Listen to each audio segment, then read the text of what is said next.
vive il suo inferno,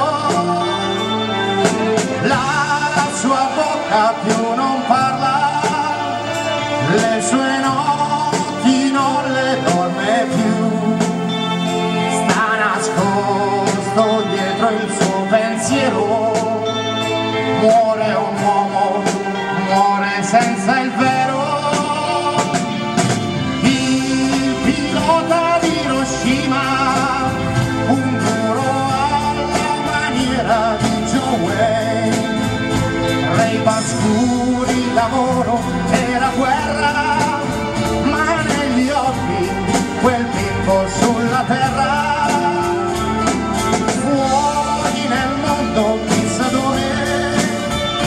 nel riflesso del cielo, nello stagno, striscia ancora la scimmia di vapore del suo aereo e di quelle ore.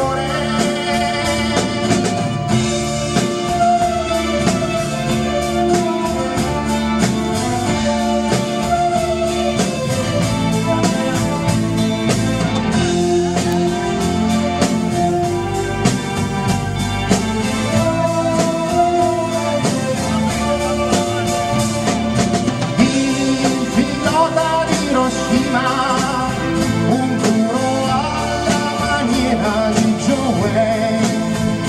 rei pascuri, lavoro e la guerra, ma negli occhi quel